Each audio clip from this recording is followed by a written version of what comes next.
Tuan-tuan dan puan-puan sekalian, tarekat seperti yang telah didefinisikan oleh Maulana Muhammad Zakaria Kandahari dalam kitabnya Asy-Syariah wa Tarekah, seperti yang telah saya sebutkan tadi. Dalam pengamatan saya, ketika saya membaca sebuah kitab Ibnu Khaldun, Shifa'us Sa'il li Tahdhibil Masail, saya dapati definisi tarekat yang telah dibuat oleh Syekh Muhammad Zakaria Kandahari benar-benar menepati dengan konsep mujahadah al-kasfi wal atla' yang diutarakan oleh Ibnu Khaldun dalam kitabnya tadi. Menurut Ibnu Khaldun, mujahadah al-kasf wal atla' adalah mujahadah peringkat yang tertinggi. Peringkat yang tertinggi, yang sangat sukar, yang mesti, yang diwajibkan ada seorang mursyid, ada seorang guru mursyid. Tanpa seorang guru mursyid, mujahadah al-kasf wal atla' tidak mungkin boleh dilakukan.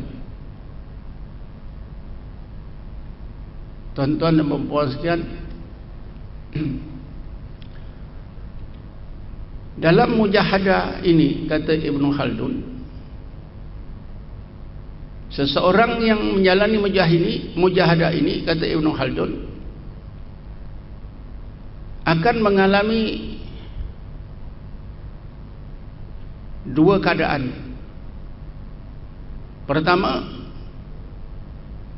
aspek kerohaniannya atau aspek rohaninya bertambah kuat. Sebaliknya, yang kedua, aspek jasmaninya bertambah lemah. Akhirnya, pada satu peringkat, aspek rohani orang yang melakukan mujahadah ini cukup kuat. Sebaliknya, aspek jasmaninya cukup lemah. Ketika itulah maka Ibnu Khaldun menamakan orang itu, orang yang melakukan mujahadah ini di peringkat itu, bolehlah disebut sebagai insanun ruhiyun, manusia roh semata-mata, walaupun ada jasad, kerana jasadnya tidak menghalang lagi rohnya untuk melihat apa yang sepatut dilihat oleh pandangan roh. Ketika itulah roh orang itu tadi akan dapat mengenal Allah, menerusi dalil-dalil mengenal Allah.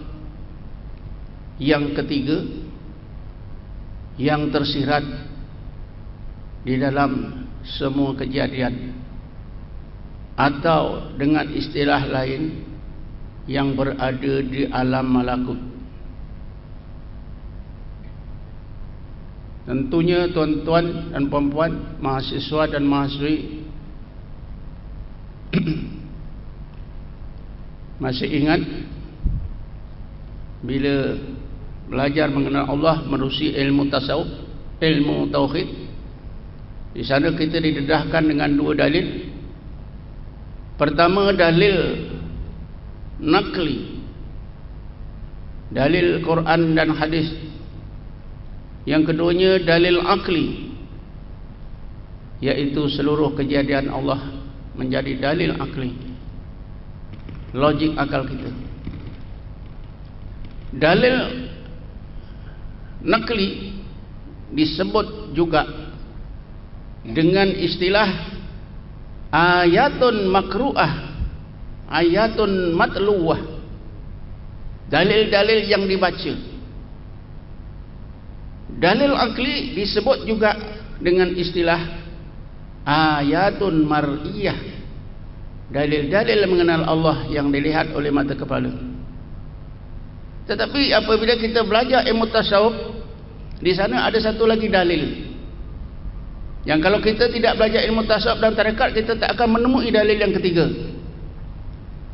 Ayatun masyhudah, dalil-dalil yang hanya boleh dimusyahadakan oleh roh atau hati atau mata hati. Apabila seseorang itu sampai ke darjah ihsan, apabila seseorang itu menjalani mujahadah al-qaswal sampai ke satu peringkat sebagaimana yang telah disebut oleh Ibnu Khaldun tadi, sehingga sampai ke peringkat ihsan, ketika itulah pandangan roh, pandangan hati orang yang sampai ke tingkat ihsan ini akan dapat melihat ayatun masyhudah, dalil-dalil yang hanya boleh disaksikan oleh pandangan hati secara zauqi.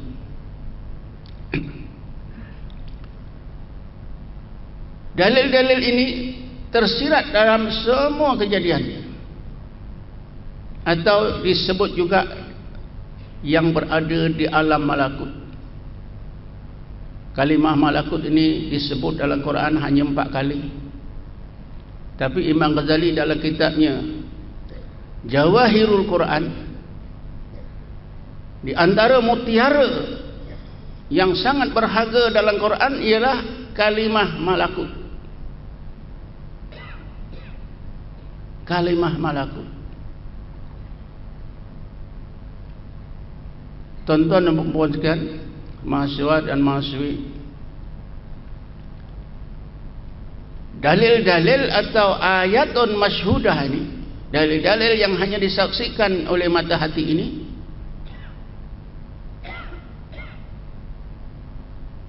memang diperintah oleh Allah supaya kita melihatnya, menyaksikannya.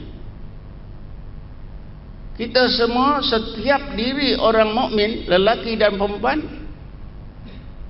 dihadapkan satu tugas yang majoriti kita belum sempurnakan. Bismillahirrahmanirrahim. Wa fi anfusikum afala tubsirun. Dan di dalam diri kamu tidakkah kamu lihat?